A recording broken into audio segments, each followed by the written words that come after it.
Protection of the parents act 2021 इसको कहा जाता है। ये सदर पाकिस्तान ने 2021 में पास किया।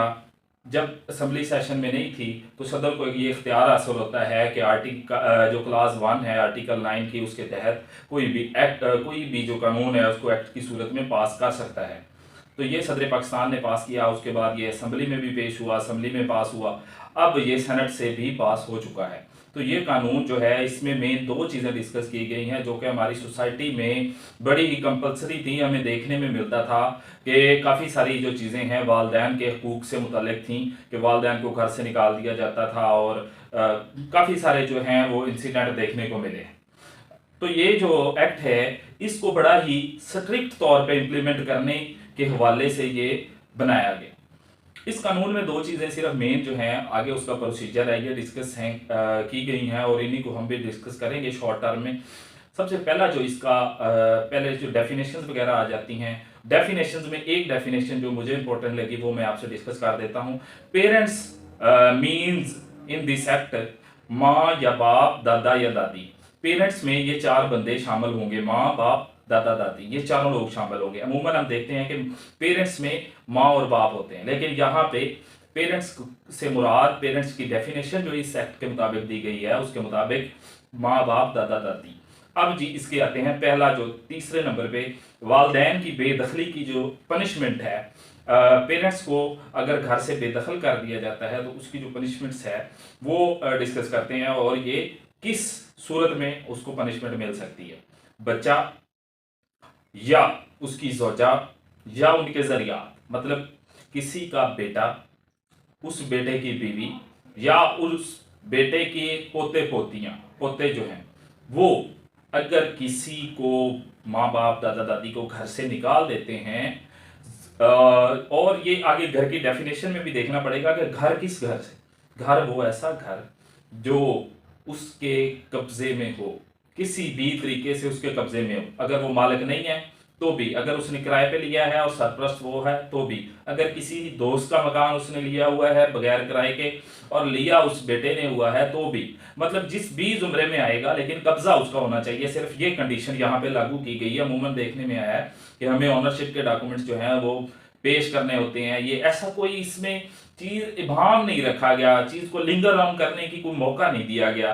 तो ये अगर वो बच्चा घर से बेदखल करता है तो उसको 1 साल कैद बामुशक्कत या जुर्माना या दोनों ये सजा दी जा सकती है। ये बड़ा अच्छा कानून है। इसके बाद जो सेक्शन 4 है वो अगर वालदैन बच्चों को घर से बेदखल करना चाहें तो उनको ये हक हासिल है कि वो किसी भी अपनी औलाद को, अपने बच्चे को, आगे उसकी बेगम को या उनके बच्चों को घर से बेदखल करने का हक रखते हैं अगर वो उसके मालिक होंगे। वही तरीकाकार जो पिछले सेक्शन में डिस्कस किया गया कि वो सिर्फ उसका कब्जा होना चाहिए, किसी भी तरीके से कब्जे की सरपरस्ती उसकी वालदैन की होनी चाहिए। चाहे वो किराए पे लिया है तो वो उसके वालिद ने किराए पे लिया हो, अगर वो किसी दोस्त से लिया है तो वो उसने लिया हो। तो ये सारा जो है प्रोसेस इसका ये है कि उसका कब्जा किसी भी तरीके से होना चाहिए।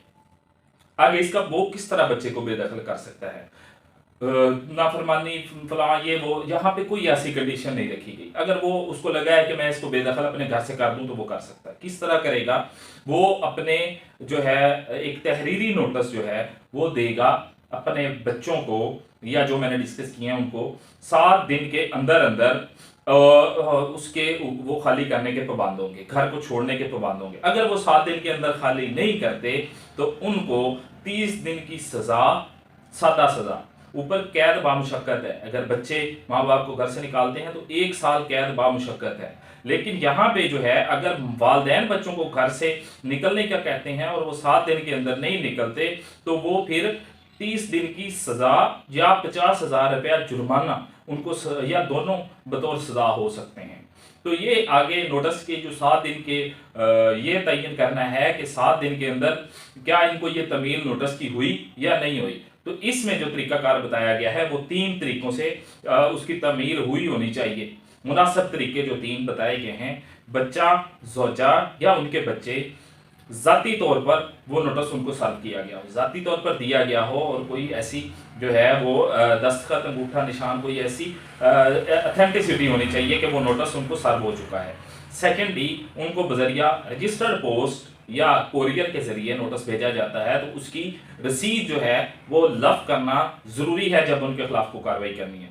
या फिर उनको अगर इलेक्ट्रॉनिक तरीके से नोटिस भेजा गया है, जो कि देखते हैं हम ईमेल के जरिए या व्हाट्सएप के जरिए, इसको भी एक लेटेस्ट साइटेशन देखने को मिली कि जब व्हाट्सएप पे आप किसी को नोटिस भेजते हैं और ब्लू टिक हो जाता है, तो वो कंसीडर होगा कि इसको नोटिस की तमील हो चुकी है। तो ये जो है तरीके हैं। आगे इसका प्रोसेस जो है वो करना कैसे है, ये तरीके हम डिस्कस करते हैं जी।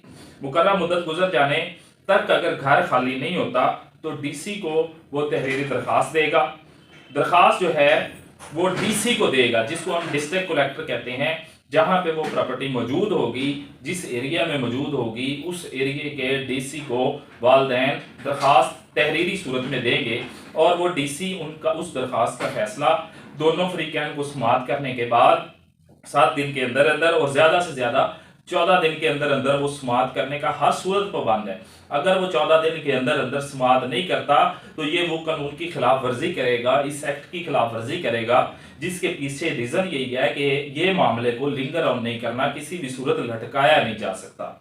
दोनों फ्री कैन को तलब करेगा, समाअत करेगा, और जो फ्री कैन मतलब बच्चे या बच्चों में से कोई ऐसा दिफा जो यूजुअली देखने को मिलता है जिसकी ऑथेंटिसिटी नहीं होगी, तो वो दिफा कोई काबिल कबूल नहीं होगा। अगर कोई रीजनेबल दिफा मौजूद है तो उसको वो डीसी कंसीडर करेगा, अदरवाइज आम किसी यूजुअल डिफेंस को वो एक्सेप्ट नहीं करेगा। इस आर्डिनेंस को में इतनी जो है वो पावरफुल ये आर्डिनेंस है कि कोई भी पुलिस ऑफिसर, एसएचओ जो है, जो स्टेशन हेड ऑफिसर है, वो विदाउट अरेस्ट गिरफ्तारी कर सकता है, जो कि अक्सर हम हीनियस क्राइम में देखते हैं कि विदाउट वारंट किसी को अरेस्ट करना हीनियस क्राइम में देखा गया। लेकिन यहाँ पे इस जुर्म की भी पुलिस को फुल इख्तियार है कि वो उसको विदाउट अरेस्ट भी इसके मुलज़म को गिरफ्तार कर सकती है। ये ट्रायल जो है ये मजिस्ट्रेटियल ट्रायल है।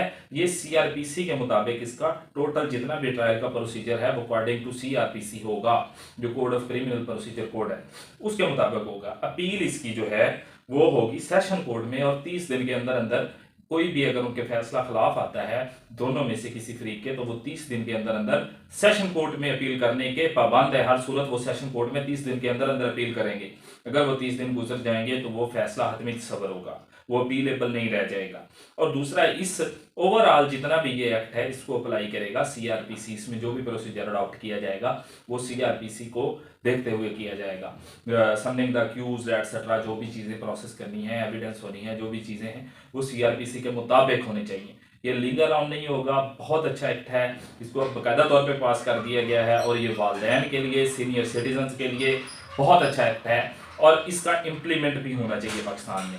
और जो है नेक्स्ट इंशाल्लाह मिलते हैं एक लीगल नॉलेज की नेक्स्ट